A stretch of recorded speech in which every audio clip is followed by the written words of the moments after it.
Right, so we are going to start. Welcome again, everyone, to attend the seminar on the role of local finance solution for rural transformation. I would like to welcome our panel members, and I will just name them very quickly and then go into a short introductory remark, and then we are going to hear, from our panel members. But first, I would like to welcome His Excellency Mr. Mohammed Sharia Alam, Honorable State Minister of Foreign Affairs of Bangladesh. Welcome. I also would like to welcome you, Mr. Masood bin Momen, Ambassador and Permanent Representative of Bangladesh at the United Nations. As you know, I also wanted briefly to introduce our other panel member, whom I will come back in more details. But starting with you, Mr. Tafere Testacu from UNCTAD, Mr. Massimo Torero from IFPRI, Mrs. Paula Panier from Swiss Re, Veena Krishnamurthy from former advisor of NBS Bank in Malawi, and finally, and not least, my colleague David Jackson, director of the Local Development Finance practice. So I will share with you a very brief introductory remark, and then I think we will go into the full agenda of our seminars. So I first wanted to say welcome again, and we are delighted to partner with Bangladesh in welcoming you to this side event on the role of innovative finance solution in rural transformation. This event is positioned to share lessons in support of LDC graduation ambitions, and it actually takes place on the margin of an event which is hosted presently by the President of the General Assembly in order to prepare for the midterm review of the Istanbul Plan of Action. And as you know, one of the priority areas of the Istanbul Plan of Action is related to agriculture, food security, and rural development. In the Agenda 2030, we also note that the second SDG concerns improved food security and sustainable agriculture. And this is rightly so, considering that more than 2/3 of the total population in LDCs live in rural areas, where infrastructure and services are typically most lacking.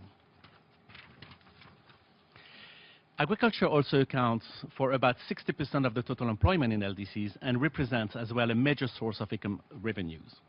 In short, I think what we can say is transforming rural areas and agriculture-based economies is a core development priorities.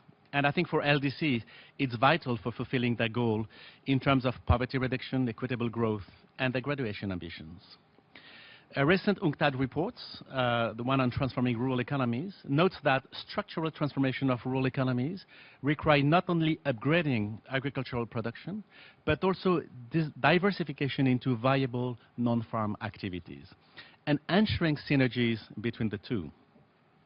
And in that context, what we have seen is local finance model and last-mile finance innovation can play a very important role in facilitating this transformation and scaling up solutions that work. And at UNCDF, we see that every day. Our role as an agency is to test and scale up last-mile finance models that work for helping promote sustainable and inclusive growth, as well as rural transformation. This means, in practice, mobilizing public and private resources in support of local authorities, business, as well as households in rural areas in LDCs, where the lack of finance is a key barrier to enhance agricultural productivity as well as diversified non-farm livelihoods. And I think in that context, it seems important for us to have a forum like this one to share lessons of what work, how to fit those lessons into the midterm review of the Istanbul Plan of Action, and how to scale up partnerships around those financing models that can support a rural transformation. To that end, I am delighted to introduce you our diverse and rich panel. So let me go back very briefly to introduce with more detail our panel member. From UNCTAD, we have Mr. Tafere Testacu, who is a director of the Division for Africa, Least Developed Countries and Special Program, and he's the author of the famous LDC reports, the most version of which is focusing on rural transformation. Tess, welcome. We also have, from the research field, we are delighted to have Mr. Massimo Torero, who is Director of Market, Trade and Institution Division at the International Food Policy Research Institute. Welcome, Massimo. We also have the pleasure to have with us Ms. Paula Panier, who is Senior Microinsurance Specialist from Swiss Re, and she brings a rich perspective on how to mitigate risk and build resilience. We also have Ms. Veena Krishnamurthy, who is a former resident advisor to NBS Bank of Malawi, one of UNCDF partners, and which has undertaken a very innovative approach in expanding financial access on the last mile, focusing on women in particular. And from UNCDF, we have also my colleague, Mr. David Jackson, who is the director of the local development finance practice. So thank you for all the panelists for making yourself available. And really, a big thanks also to the member of the audience joining us today. I think it's terrific, again, to see a full house. And we'll try to keep this side event very interactive, where we will encourage question, answers, interaction with the audience. So I will encourage all the panelists to keep their intervention brief, if possible, about 3 minutes, so that we can really hear everyone. And to start, I would like to turn to His Excellency, Mr. Masood bin Momen, Permanent Representative of Bangladesh to the United Nations. You have the floor. Thank you, Mr. Moderator. Honorable State Minister for Foreign Affairs of Bangladesh, Excellencies, ladies and gentlemen. As a co-host of this event, I am pleased to welcome you all to the discussion on the role of local finance solutions in rural transformation. Bangladesh has been working closely with UNCDF for quite some time now on the issue of capital development at local levels. And today's event is one example of the area where we will continue to collaborate in the days ahead.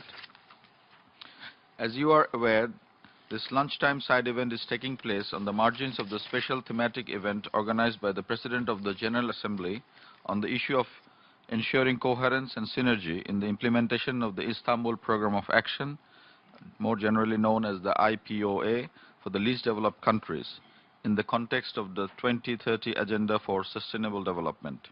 As the chair of the group of LDCs, Bangladesh, with support of all least developed countries, has been working to flag the importance of implementing the IPOA using the 2030 Agenda for Sustainable Development as an essential and effective tool. The Istanbul Programme of Action acknowledges agriculture and rural development as one of the key 8 priority areas of action. In the program that was adopted by the UN membership in 2011, 6 joint actions by the LDCs and the international community, 14 actions by the LDCs governments, and 9 actions by the development partners have specifically been agreed to promote the agriculture sector and to create rural transformation. If we look at the 2030 Agenda with its 17 goals and 169 targets, there are some targets with specific aims, like doubling the agricultural productivity and incomes of small-scale food producers.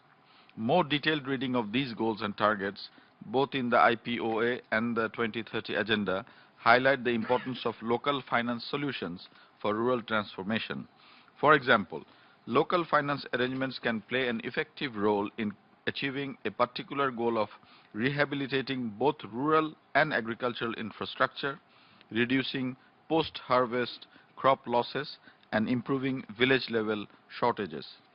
Bangladesh, at national as well as subnational level, has been working for rural transformation and has come up with some innovative financial inclusion mechanisms that have made positive impact on the rural development. I'm sure there are success stories in other LDCs as well. We can share those stories and learn from each other, and not only from successes but also from challenges. Today's event is meant to provide the platform for that. We have some highly distinguished panelists with us who have worked for quite some time in the area of rural transformation in the LDCs. They will share their views with us.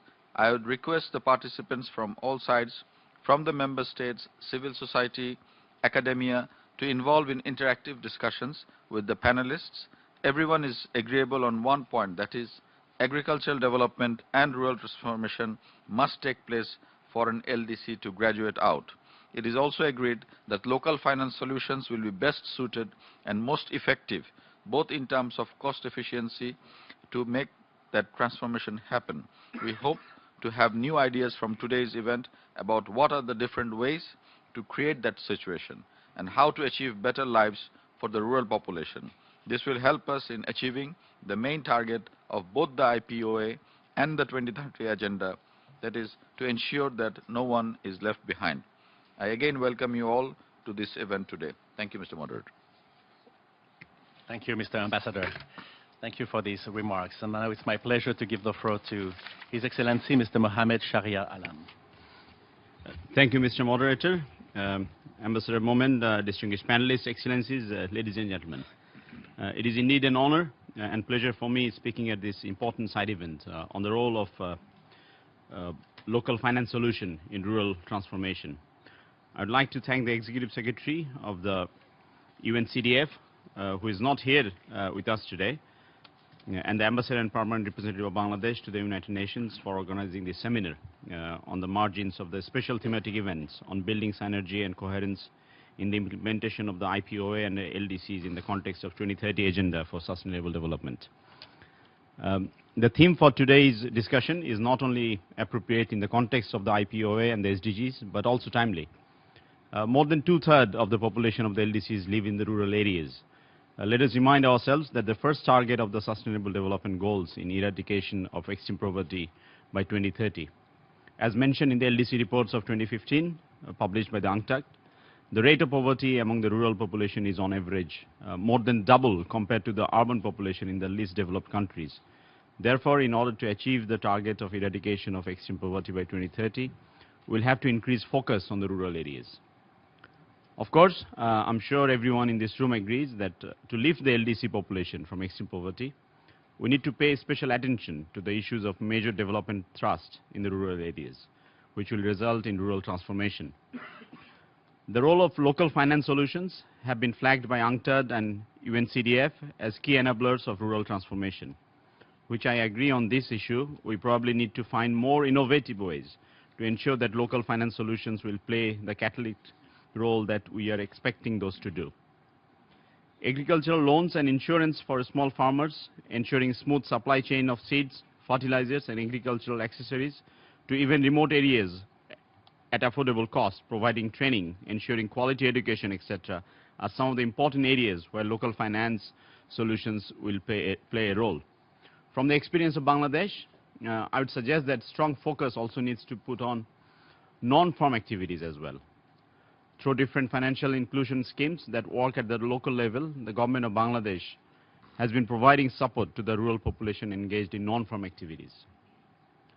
Through mobile banking, the fishermen and farmers in remote rural areas have been effectively brought under the social safety net. It is true that, unlike in many other LDCs, the population in Bangladesh is becoming more urban-oriented. And as a result, the percentage of population engaged in agriculture has declined during the last 3 decades. One reason is, of course, the rapid growth of the manufacturing sector.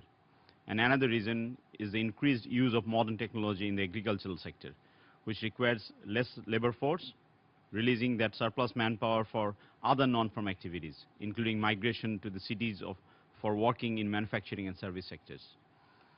An important factor for effective rural transformation should be increasing the resilience of the rural population. Their vulnerabilities to natural disasters, climate change, price volatility, etc. is very high. Effective local-based financial and other solutions will be important to build resilient rural population in LDCs. However, to achieve all these targets, it is imperative that rural transformation takes place in LDCs in the shortest possible time, within the next few years. The government of the LDCs needs to put more emphasis both at national and subnational level on research and development in agriculture, more training and education for the farmers and population involved in non-farm activities, and increase their overall productive capacity. These are challenges that no LDCs can address alone.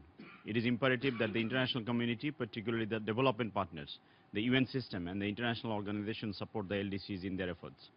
ODA can play the role of catalyst in this regard. There have been calls for providing 50% of ODA from development partners to the LDCs. As a complementary to that support, the South-South cooperation in the area of agriculture and rural development can play a transformative role in the LDCs. Finally, let me thank you once again for giving me the opportunity to share a few thoughts with you. I'm sure we will be able to learn and think about how effective initiatives from the very distinguished panelists that we have here today, the august audience, and the interactive discussion that will take place here now. I thank you, Mr. Moderator.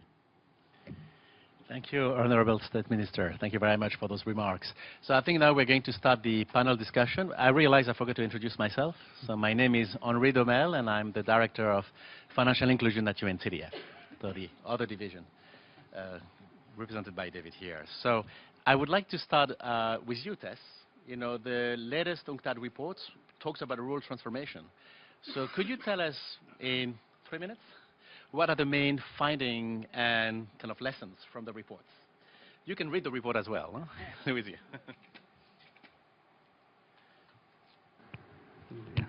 Thank you very much, Henry. Excellencies, ladies and gentlemen, thank you very much, first of all, for UNCDF for organizing this meeting, in particular for giving more prominence to our report on transforming rural economy, LDC report. The LDC report is published annually. Last year we looked at growth and transformation. This year we look at rural economies, and let me very quickly, within the 3 minutes that Henry had given me, tell you why. When we looked at growth and transformation in 2004, we were trying to understand how LDCs, these 48 countries, 34 of them in Africa, how they have performed in MDGs. In the process of trying to do that, what we learned is the following. Despite the fact that during the 2000s they were growing at unprecedented high growth rate of averaging about 7.2%, and the fact that ODA during this period increased by about 60%, except one country, Laos, none of these 48 countries were nearer to achieving the 7 MDGs. Individual countries performed well in some MDGs, but only one country, was Laos, that is, was able to reach all the 7 MDGs. And that was a bit striking for us. But what is interesting is that among those countries that were nearing to achieving the 7 MDGs are the ones that have transformed their economy into manufacturing, like Bangladesh, Cambodia, and so on. And also, interestingly, countries that have transformed their agriculture in a way that I will describe in a minute. Secondly, during that report, we looked at other non-LDC countries. We chose out of 15, 4 of them, like China, Vietnam, Mauritius, and Chile. Why these countries? Because about 30, 40 years ago, these countries, in terms of GNI per capita income, human development, they were nearer to what LDCs are now. So we try to understand how is it that in 30 years these countries have moved very fast, and what is it that they've done. One of the things that really striking we found is that the industrialization process, their progress started in agriculture. And that one of the striking things also is that it's not that they were focusing on agriculture upgrading, which is productivity, but the non-farm agricultural economy was growing as well. So they were creating this supply-demand virtuous circle in the rural area that transformed the economy. That we found very, very interesting. That's why we looked at this year rural economic transformation in LDCs, plus also that the reason why these non-LDC countries reduce poverty fast is because they focus on rural transformation. Not only productivity improvement, I must hasten, because what the minister said, what happens when productivity increases is that you need less labor to work in agriculture. And if there is no alternative within the rural area in non-farm employment, people go to the city. That's what they do. Young people just go to the city, to the informal sector. So that means they're going to the city because of push factor, lack of opportunity outside farming. Not because of the pull factor, because there's employment in the city, as the minister said, that if there are opportunities for employment manufacturing, people are sort of being pulled for employment, better employment in the city, like what happened in China. But if they are moving because there is no any other opportunity apart from farming, then you see rapid urbanization. Now, very quickly, since I don't have time, what we address in this report is the following. If LDCs had difficulty achieving the MDGs, which are less ambitious, when they were growing, when the international economic environment was favorable, how do we expect them to, in 15 years, to achieve the SDGs? because SDGs are absolute goals. For example, they supposed to achieve poverty eradication, which means zero. It's not by half, but by eliminating it 100%. Now, this is the sort of things that made us look at this issue. Now, some of these points, I think what I will do is I will highlight some of the figures from the report to demonstrate to you the type of challenge we're talking about. And then the other experts will come in on finance and reinsurance, on infrastructure, how to be handled. As already highlighted, nearly half of the population of the 48 LDCs, some 400 million people, remain in extreme poverty, which is less than $1.25 measure. And interestingly, the last 20, 30 years, their income, less than $1.25, was averaging around 60 to 70 cents a day. There are studies that show that in some West African countries, the consumption per capita income, rural household, is about 20 to 30 cents a day. That means by 2030, to reach a minimum $1.25, income in this group of countries have to increase by fivefold, or sometimes sixfold. That's a challenge. That's a tall order. And on average, as already highlighted, about 69% of the population live in the rural area, and in some cases up to 60, 70%, and half, 50% of the labor force, women. In terms of employment, agriculture contributes to 60%, in some cases up to 80% of the employment. Although, in terms of contribution to GDP, the average about 25, which shows you that productivity is low in agriculture. Now, again, as the minister alluded, the urban and rural income and development gap is really very wide, very wide. We demonstrate here, we show. For example, in rural areas, the incidence of poverty is typically around double the urban area.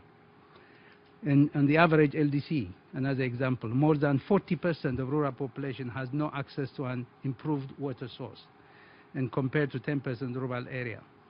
Why water? Because it's one of the goals of SDGs. More than 3/4 of the rural households have no access to electricity. Energy for all.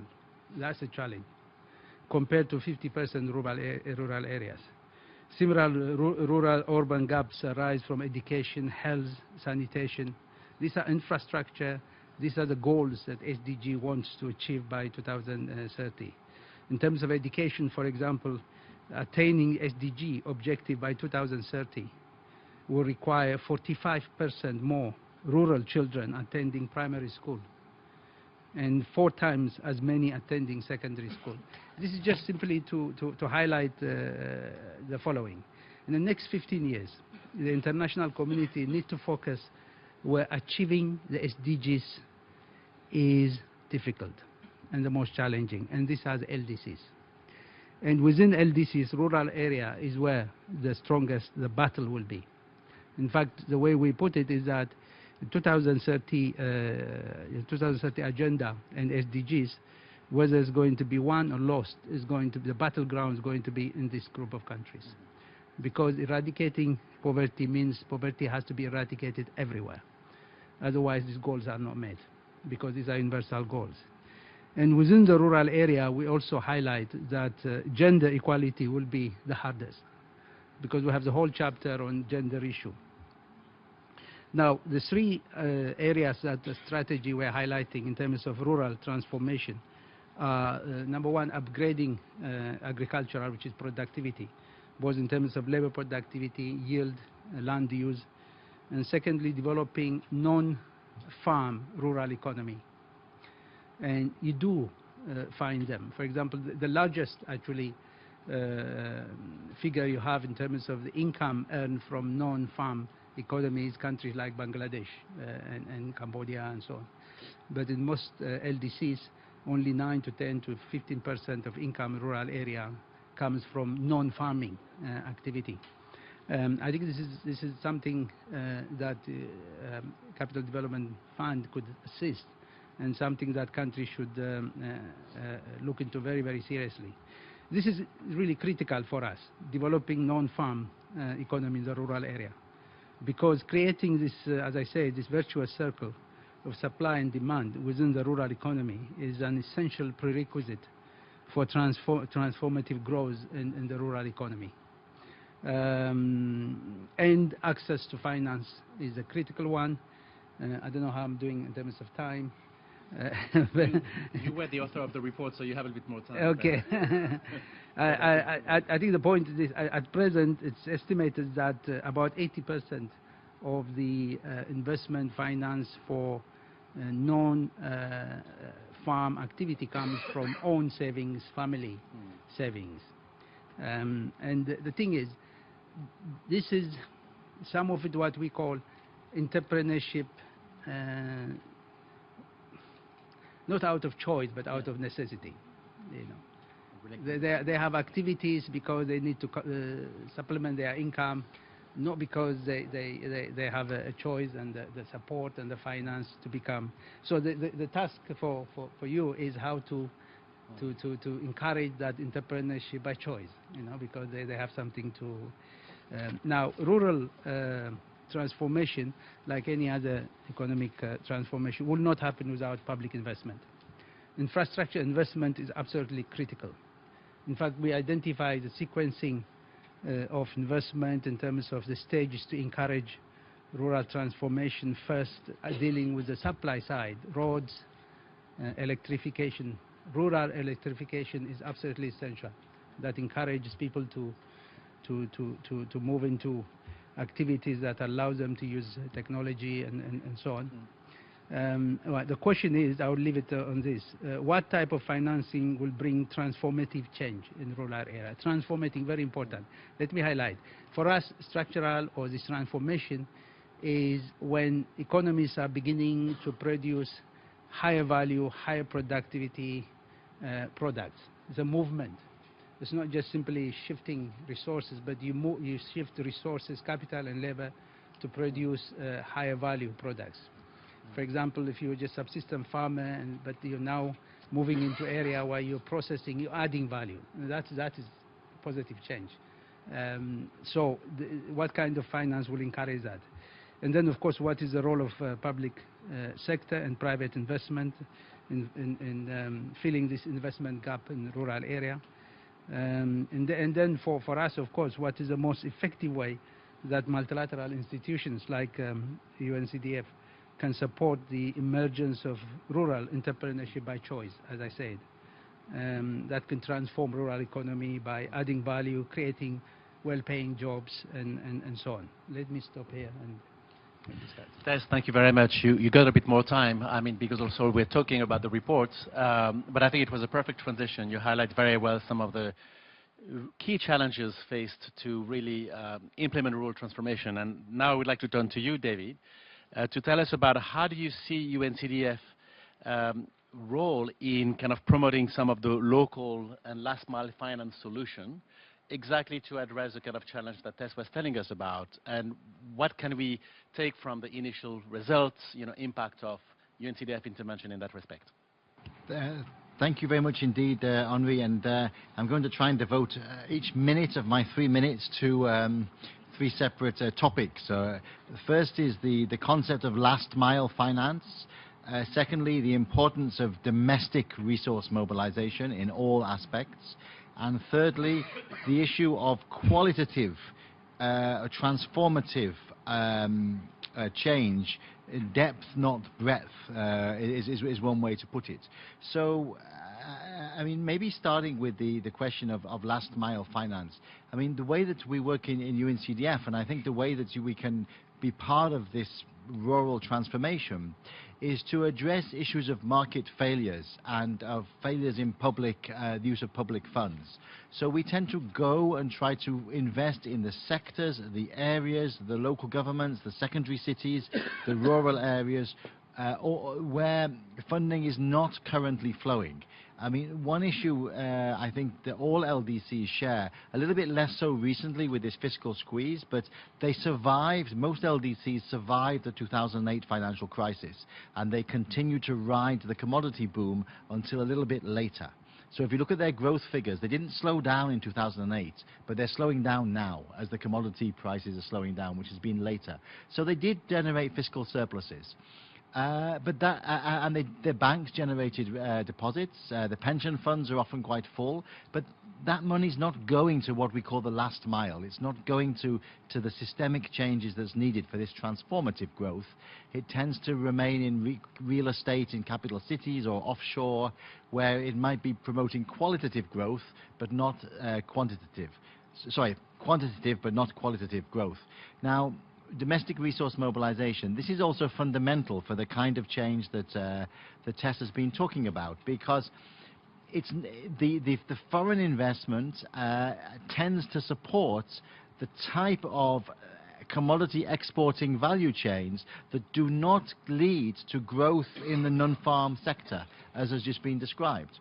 So there has to be ways of mobilizing domestic resources to invest in those sectors that actually lead to this kind of transformative transformation.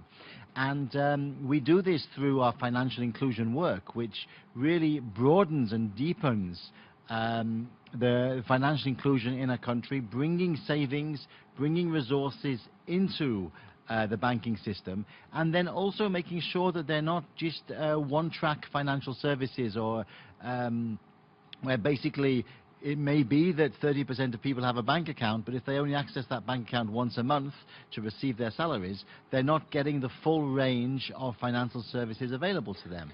And some of the data that we've been generating has enabled us to demonstrate how we can broaden and deepen the breadth, a variety of financial services in terms of insurance, in terms of savings, in terms of value chain financing, that enables more of a transformative change. Now, just finally, Tess mentioned infrastructure, and I think it's very important to look at what happens in this non-farm sector, the interrelationship between the small towns and cities and the rural areas in terms of rural transformation, and the ways in which catalytic infrastructure investment can be what transforms a local economy and leads to follow-on investments that boost employment in the non-farm sector, and that create this virtuous circle that has just been described. Now, these catalytic investments can be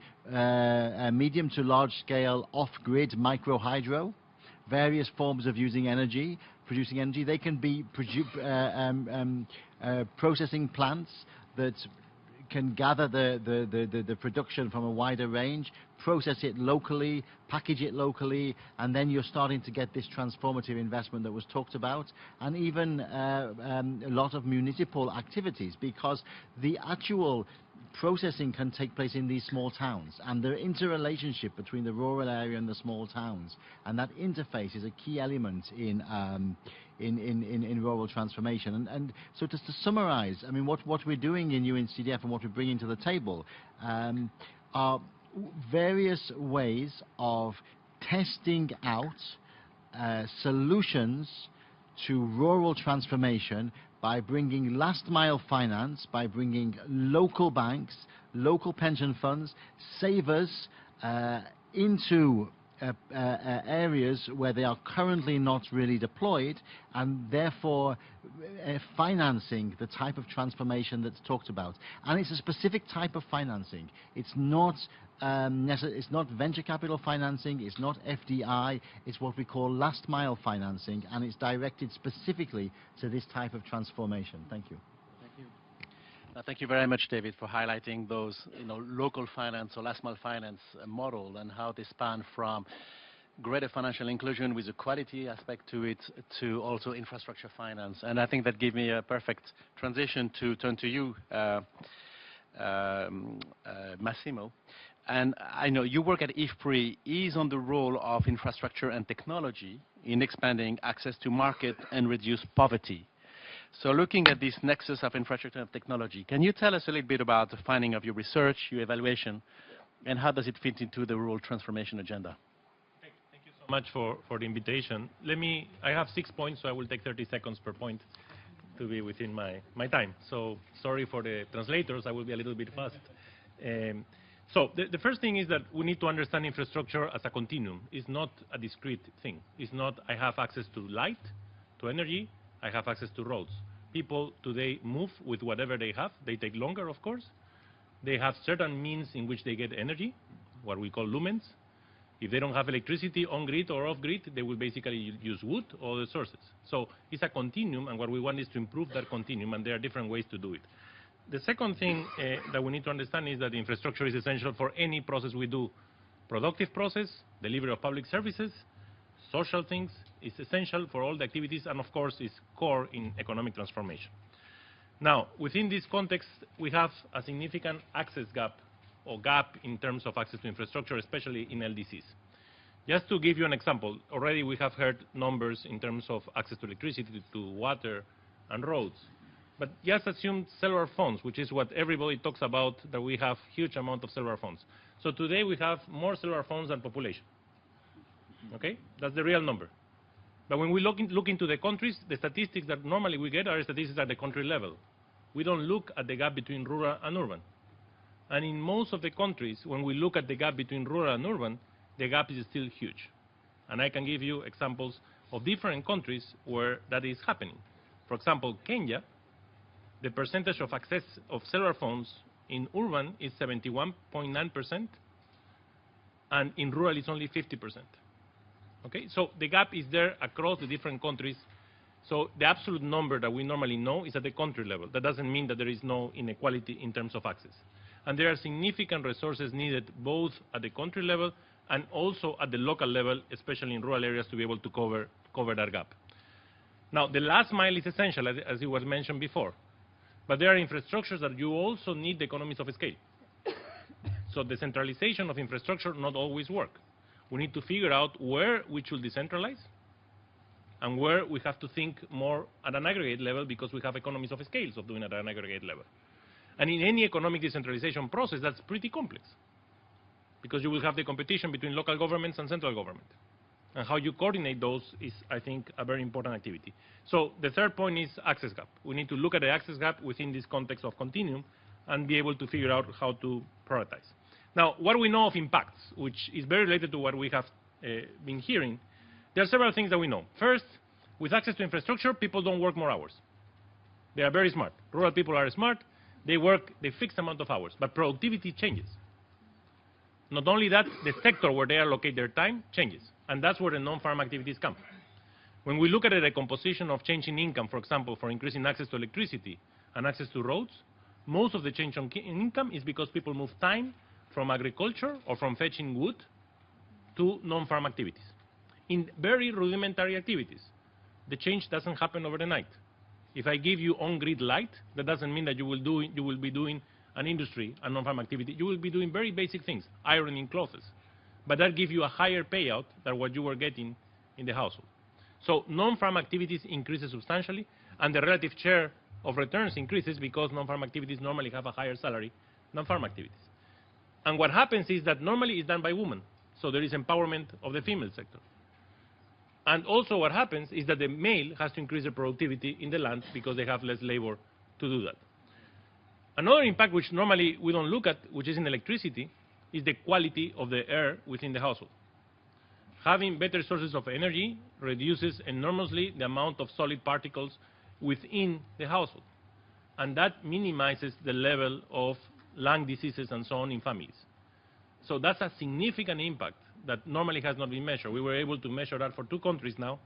Because it's very complex to measure, you have to put monitors within the household to be able to capture that.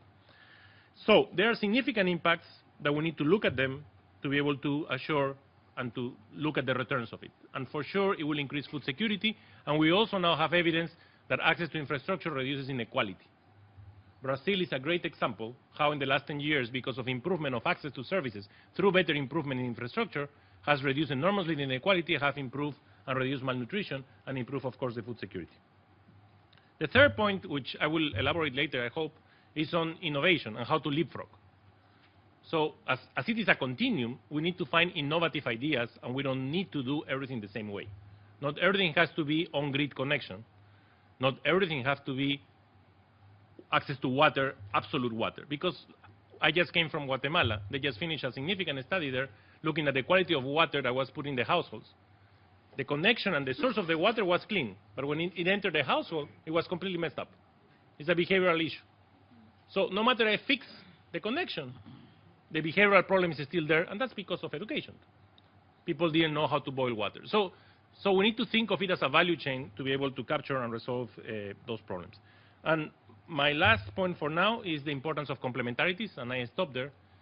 If we want to do the last mile financing and we want to do financing of infrastructure at a regional level, we need to look at complementarities. We have evidence that if I invest water alone, electricity alone, and telephone alone, will give me a smaller return than if I invest water and electricity together or the three together, including costs. So it's the net benefit. Not only that, if I combine infrastructure with human capital, I know that my returns will be higher if I have a higher human capital than if I have a lower human capital. So complementarity is something essential that we need to think carefully when we look at infrastructure. Thank you. Thank you, Massimo, for this very interesting input. And it's fascinating to hear how the transition to non-farm activities is also a household decision, an individual decision. And you mentioned the impact on women on non-farm activities. And what struck me is to empower women to avail for those opportunities.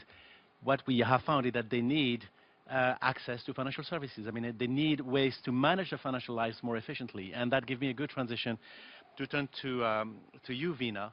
If you can tell us a little bit about the experience by which UNCDF has worked with NBS Bank in Malawi in increasing access, to financial services to low-income households, and how were we able to incentivize NBS to go in that market segment, and how did they do it? Thank you. I think I'll just start off with a context, basically because of some of the examples that were brought here. Malawi is one of the poorest countries in the world, as we are all aware, and it comes with its own challenges in terms of lack of infrastructure, lack of services that are easily accessible, and the banks, like in any other country, are typically very risk averse, and in Malawi particularly, the banks are dependent on foreign currency, and foreign currency comes from tobacco, and it's linked again to the weather. Agriculture is a challenge within the country. And with all these factors, what happens is that the cost of delivering financial services, especially for low-income households, become very, very challenging because it becomes very expensive, and it costs it takes anywhere between 3 to 4 years before the product actually breaks even. So that is the situation that we were in Malawi when UNCDF, through the micro-lead program, actually introduced a grant that would allow them to offer financial services savings product to low-income households with a focus on women. What UNCDF through the program did was not just offer the grant, but also helped in facilitating the services of a technical service provider who would work with the bank to necessarily develop the savings product, as well as deploy the savings product through a proprietary channel that was built by the bank called the Bank Pafupi network, and the product was called as Pafupi Savings Account. The next step that the bank did was to have a sales team called the Benzila Pafupi, and before there, let me stop to say that Pafupi in Chichewa, the local language, means close. And the whole marketing of the product was in such a way that it resonated with the customers. And so the savings account was called as Pafupi, close to you savings account. The channel called Bank Pafupi, which is close to you, so that you can access your savings at any time through a channel which is close to you. And the product is exclusively sold through a foot-on sales team called as Benzila Pafupi, and the Benzila Pafupi basically means close friend. So they basically have a team that goes into the market using a phone, a regular normal phone, and opens an account at the house of the customer or in the market area, and it takes 10 minutes of time. And this is the first time in Malawi that a bank has actually gone to the customer to offer a savings account. And I want to close here if I have time. The one thing that really stuck out for us was what the finance minister actually told when we launched this product in Malawi, to say that, this is what the country needs. If we really want to make sure that the country progresses, then we need to make sure that we are able to capture all the savings that is now kept under the pillow, kept in informal groups, which get wasted away, to be brought into the formal system. And he basically called out to the other banks to say that, look at NBS Bank and make sure that you learn from this bank and are able to offer these services to the customers. Thank you, Veena. A very interesting example of a bank, one of the largest commercial banks in Malawi, basically going to the doorstep of the client in rural areas using technology. And I think the target of NBS is to reach about 100,000 such accounts in the next 2 years. And when we realize how women can have a role in kind of taking advantage of these non-farm activities to increase their income and support that rural transformation, I think that is a transformative proposition. So I think that's a very, very exciting. Thank you. Now, I would like to turn to you, Paola, because you are a microinsurance specialist, and I would like you to tell us a little bit about why is it so important for the poor, especially smallholder farmers, to access risk mitigation instrument, and what is the role of risk mitigation instrument to enabling poor households not to fall back into poverty when they try to get out of it, and how can these smallholder farmers afford insurance? So if you can tell us a little bit about that really important dimension of rural transformation, which is about mitigating risk, and from the household perspective in that sense. Absolutely. Well, thank you for the invitation to participate in this panel. As Henri mentioned, I come from the insurance segment or insurance sector. I work in a reinsurance company. So how does this all tie into rural transformation? And it's about the issue of risks. So when we think of risks, we have to consider that we understand it in very different ways according to what our reality is. We are all exposed to risks as per if we get sick, if we have a life threat, or weather risks that affect us differently if we are in an urban environment or if we are in a rural environment. Something that has become, I think, pretty clear as we work more and more on socioeconomic development in the rural areas under transformation is that the most vulnerable populations are the ones that have less tools at hand in order to be able to manage the risks that affect their productive activities. What are these risks? Of course, rural areas are confronted with life or health risks. People get injured working in the fields. But what we're seeing more and more with more relevance is the impact of weather risks. Of course, agricultural productivity has been subject to weather risk for generations and generations now. The issue that we're experiencing is that what were the traditional tools that farmers would use in order to understand the behavior of the weather and the potential impact in the crops they have growing, those tools are not necessarily effective anymore as we see a climate change or changing weather and its impacts. So, for example, this same morning, we were reviewing a whole report we did in the coffee-producing areas in Colombia and really looking into all the tools that farmers would usually have utilized in order to predict the seasonality of the crops. That is not working any longer. And this is where it's very important to understand which risks we are trying to mitigate. We're trying to incorporate prevention measures, so preventative measures. For example, working with colleagues at IRI that are here present in the room, we're working in Dominican Republic in order to introduce an insurance protection. But it's not just introducing insurance for the sake of it.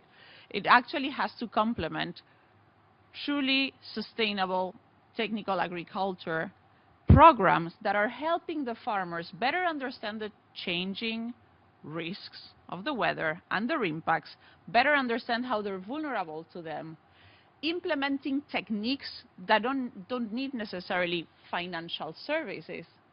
But then once they understand what are the limitations of the sustainable agriculture techniques, then we come in with financial services that help them cope with that other chunk of risk that they cannot manage otherwise.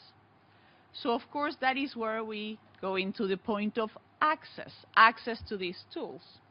A farmer may have incorporated a lot of techniques in order to have its crops survive hail or survive drought. But when these techniques don't function anymore, they're not sufficient, then the farmer is going to lose its crop, which means that it's not going to have the harvest to sell, to earn money, to in the next season buy the inputs it needs to plant again. In order to buy the seeds for the next season, a farmer would typically go to a microfinance bank or a local bank and ask for credit.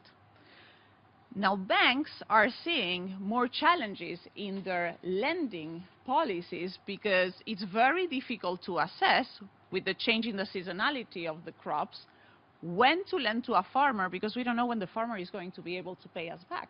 There's less predictability, and that is where insurance comes in. So we are trying to develop products that help the farmers, A, cope with the risks that are affecting the harvest, B, providing products that allow the banking sector to lend to these farmers in a sustainable manner. So if the farmer actually loses the harvest and doesn't have resources and cannot repay a loan, then he or she is going to receive the payout of the insurance product and can use these resources in order to resume its productive activity and or repay the outstanding loan, so it doesn't lose the continuous access to lending, to banking products. The third point is affordability, which you included in the question. And this is a tricky point, because when we think of insurance solutions, the best way to demonstrate that insurance is a good tool for this population is to start working with the most vulnerable rural areas. The most vulnerable rural areas are the ones that are subject the most to the risk and that have less tools. So we have usually smaller concentrations of farmers subject to a lot of impact from weather risks and with very little resources. Affordability is indeed a challenge. And that is where collaborations, for example, in the way of public-private partnerships, donor intervention in order to set up programs that demonstrate the concept on the ground and then align with a private sector approach that allows us to scale up on a commercially sustainable manner, allow us to provide support at the very beginning to these populations so that they can grow sustainably. There is a very concrete example in the case of Ethiopia through an insurance product that is part of the R4 program, which is part of the National Safety Net program, in which we started working with subsistence farmers that couldn't pay for insurance. So they paid for this coverage via work in climate adaptation programs.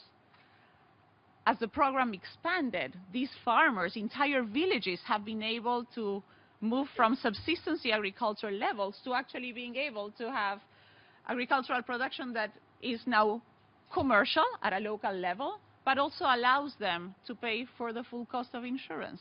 But these take time and takes commitment, especially a sustainable long-term approach. Thank you, Paola. It was a fascinating example, I think, illustrating the importance of risk mitigation.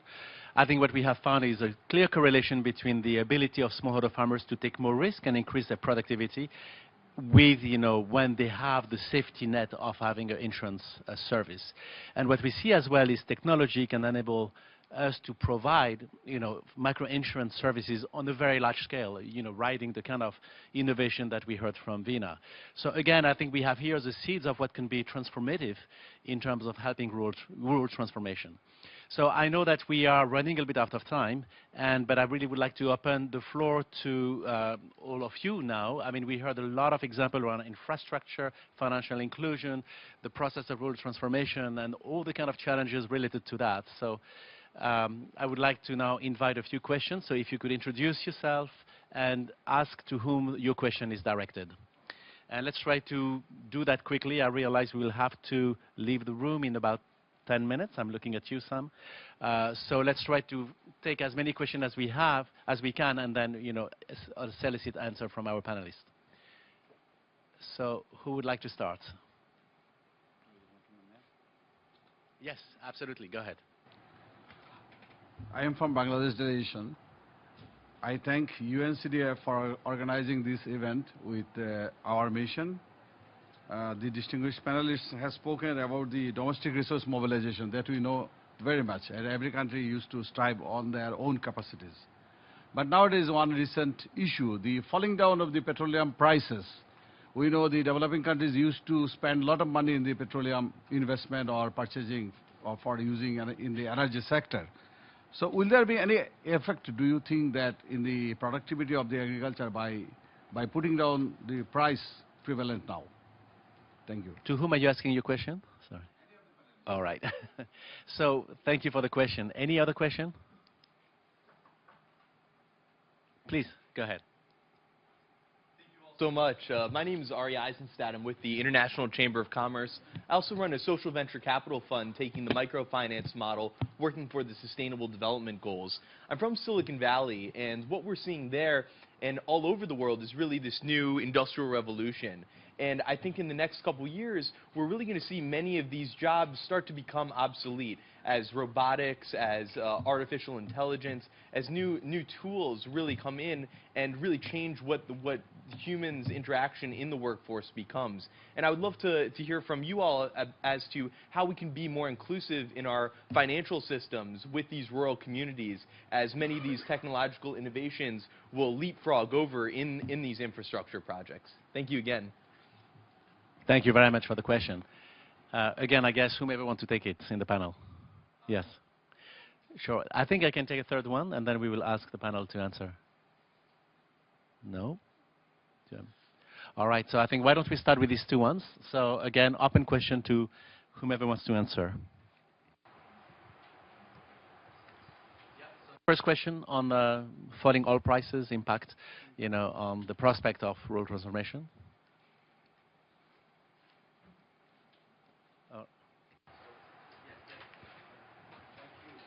Thank you very much.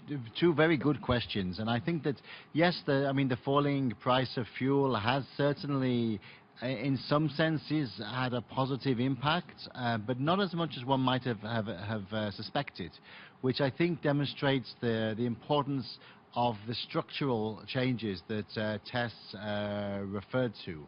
And perhaps also the importance of some of these technological changes. I mean, a couple of figures. I mean, going on to the domestic resource mobilization that you mentioned.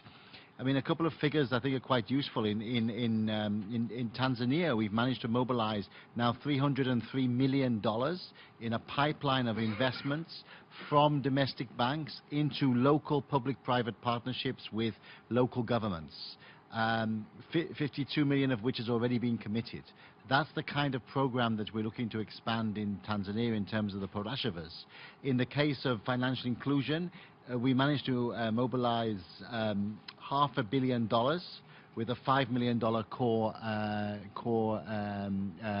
investment in South Sudan. This is money coming out of the mattresses into the domestic economy. So I think it is possible to generate this money internally. The falling oil price is certainly helping, but perhaps not as much as people might have thought. Now, finally, just a couple of thoughts on the issue of jobs.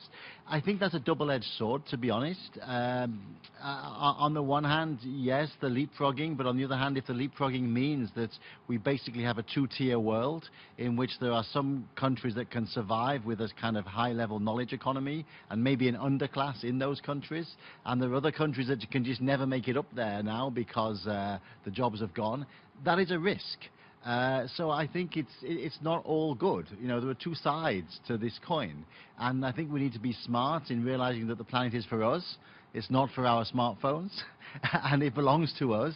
And let's bear that in mind when we're looking at new technology. Thank you. Thank you, David. Tess, you wanted to also address this question. Very quickly, thank you for the questions. The first question on oil. Of course, it's bad news for the countries that are exporting oil, but it's good news for others that rely on importing, because hopefully now they can shift the foreign exchange.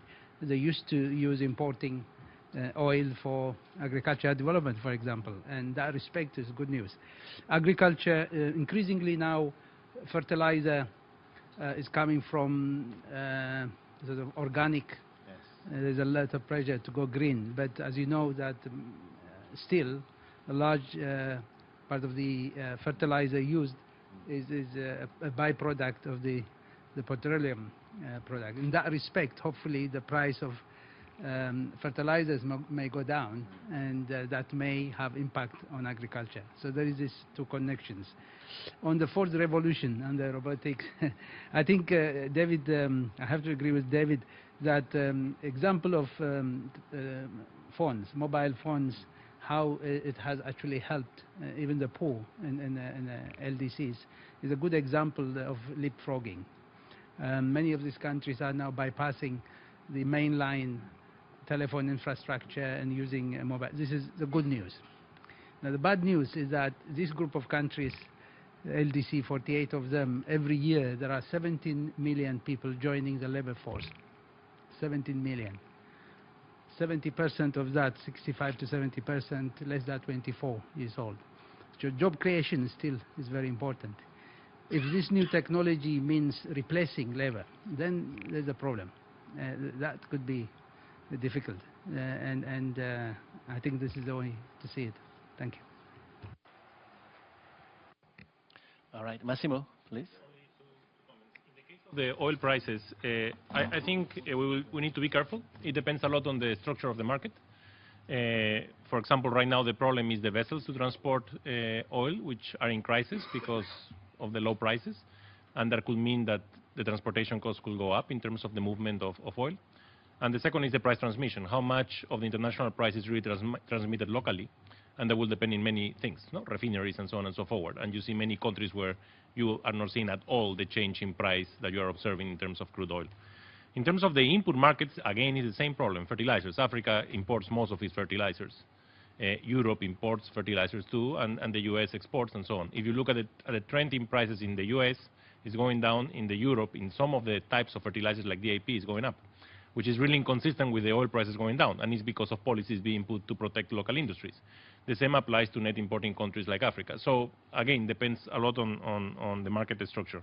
And in terms of the technology and labor markets, I think that we need to be very, very careful because sometimes they can have good technologies, but the level of education of the countries we are talking about, especially of the cohorts which are older, is extremely low.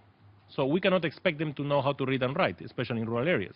So how do you expect them to respond something on a cellular phone if they don't know how to read and write? So we need to find ways to bring technology that is also accessible for those type of skills, but also start to think at the same time on the future generations, and that's the kids.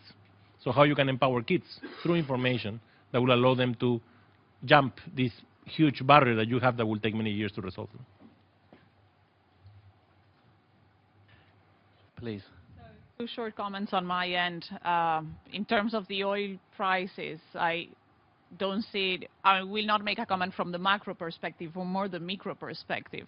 And I would say that in the economies that we're working on, actually this is seen as a positive because of many aspects. In others, it's not that good, and they have been mentioned.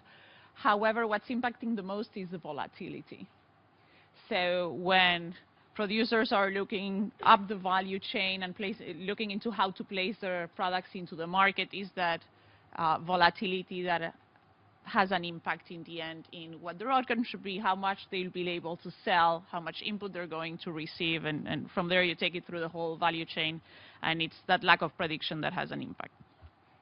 With regards to technologies, I might have a different approach than the rest of the panelists, because actually in our industry we very much welcome the use of technology because of two main reasons.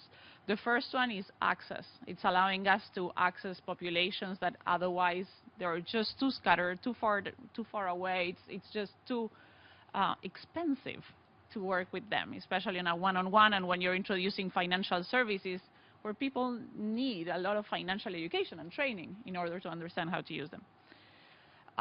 The second one is the quality of the services that we can provide. So for example, in Bangladesh, we are insuring entire villages against the risk of flood.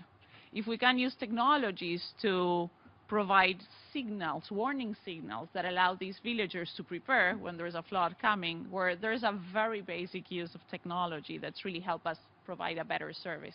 So we're providing not only insurance, but a series of additional services that can allow populations to prepare better.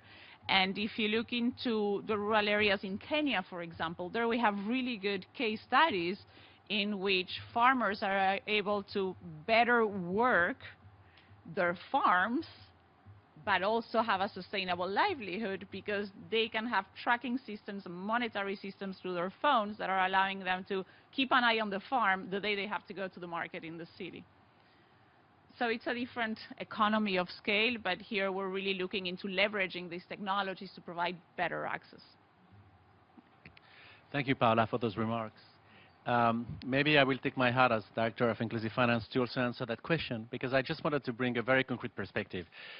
Technology can be disruptive, I agree, and they could take away existing jobs. But I think when we see the reality, for example, of digital technology in LDCs, what we see is the emergence of a whole new set of business models, and Paula mentioned some of them regarding, access to information, market, etc. But I will take one example which also reflects one of our programs at UNCDF on enabling access to clean energy solution, off-grid, household, or small enterprise application for clean energy access. We thought initially that we would work with financial service provider to develop green lending portfolio. What we realized is actually no. What we needed to finance was SME, who are integrating the mobile platform as a very flexible payment platform for clean energy access. And that's what we call in the industry the pay-as-you-go. So you install the digital platform which enables the repayment of the technology and then the payment of the kind of consumption of electricity. Now, that is a whole new market of SME growth, which will require maintenance, installations, and we're seeing a lot of green jobs emerging from that approach. And right now, we are funding 10 SME of this kind between Myanmar, Cambodia, Uganda, using that technology. And when, Massimo, you were mentioning how moving away from traditional biomass, energy to clean energy can have a tremendous impact on household at many levels, and can also free a lot of times for women to engage into non-farm activities. You could imagine that would create millions of jobs in Africa. So I think, our responsibility as, development agencies is really to, and as Tess was mentioning, to see how we can accompany this rural transformation, really leveraging the potential of new technology, leveraging a better understanding of the timing of infrastructure, leveraging, how to crowd in domestic capital into this last mile finance that David was mentioning, but in a way which really bring added value and minimize the disruption and the replacement, of existing jobs. But I think, the potential of net creation and wealth creation in those rural areas which need it the most is tremendous. So I think, I take that example because it's striking to us that we're scratching the surface. Off-grid energy application in Africa should be able to employ millions of people, riding the digital platform and others. Now, I wanted to also turn on my right to see whether there was any final thoughts.